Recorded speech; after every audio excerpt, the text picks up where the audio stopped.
One of the key figures of the 20th century was Antonio Gramsci, who was a key socialist in Italy in the early 1900s.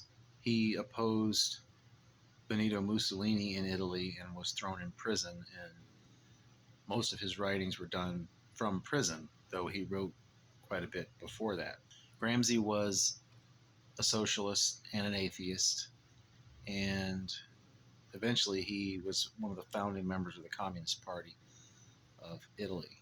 Early on, in 1916, it was suggested to him that socialism should become more Christian, and Gramsci responded to that by saying, Socialism is precisely the religion that must kill Christianity. Religion in the sense that it is also a faith. Religion because it has substituted for trust in the transcendental God, trust in man and in his best energies as the only spiritual reality. Our gospel is modern philosophy, the one that does without the hypothesis of God. We are the creatures for the past and the creators for the future. that was Gramsci in 1916. In the 1920s, Mussolini threw Gramsci in prison. Gramsci was able to do a lot of writing in prison, and much of that writing survives to this day, although a lot of it's never been translated into English. In his prison writings, which are commonly referred to as the prison notebooks, Gramsci noted that Christianity had taken over the world not by force initially, but it started small and grew within the culture. And this took about 300 years before Constantine converted to Christianity, or a form of Christianity anyway. And from there, Christianity took off. It grew slowly at first, but from the time of Constantine, it grew very, very rapidly until it essentially, the, the form of Christianity that they had then took over Europe. So Gramsci liked that approach for socialism. Socialism had taken over Russia by brute force. He recognized that that wasn't going to work in countries like the United States. For socialism to win out, it had to win the culture over. And I would suppose that in Russia, it had to do a fair amount of that too. But that's not what they focused on in Russia. Russia focused on the uprising and taking over, whereas Gramsci's idea was to slowly win over the culture, and then it would get to the point where they could then dominate politically. My point in bringing up Gramsci here is not to talk about socialism and capitalism and the merits and lack of merits of the two, but rather to illustrate that Gramsci himself recognized socialism as being a religion. Gramsci was an atheist. He was not promoting any kind of supernatural anything. But he believed socialism was, as he said, a religion in the sense that it is also a faith. Instead of trusting in God, they were trusting in man. And he had a gospel, modern philosophy. And Gramsci is a hero to this day to many socialists. So that was how Gramsci viewed the relationship between religion and socialism, that socialism actually was a religion. Well, let's look at his arch nemesis, Benito Mussolini, who was also an atheist. What did he say about fascism and religion? The fascist conception of life is a religious one, in which man is viewed in his relation to a higher law, transcending the individual and raising him to conscious membership of a spiritual society. Those who perceive nothing beyond opportunistic considerations in the religious policy of the fascist regime fail to realize that fascism is not only a system of government, but also and above all, a system of thought.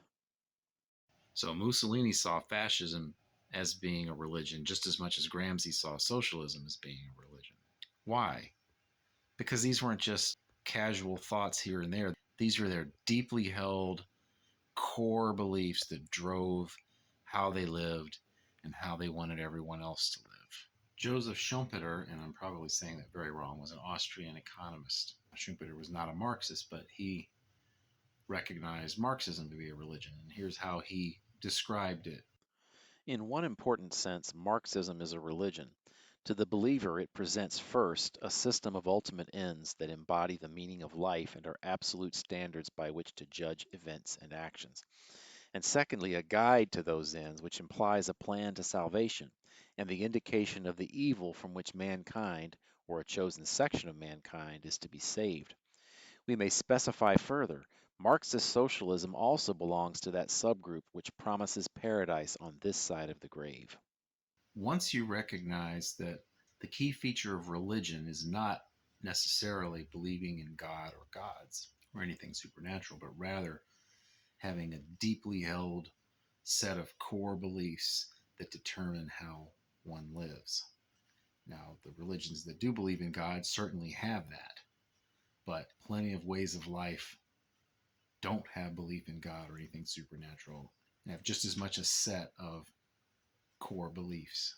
A key saying from Marxist thought is from each according to his ability, to each according to his need. Now, Christianity had something similar to this.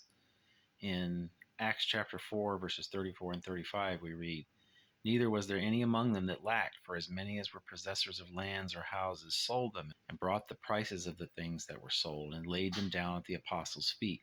And distribution was made unto every man according as he had need. So those two doctrines are very, very similar, and they're both religious doctrines if they are part of your core beliefs and determine how you live your life. But what's the difference between the Bible verse and the socialist from each according to his ability, to each according to his need? The difference is one is voluntary and the other is by force. Christianity is voluntary, at least it's supposed to be.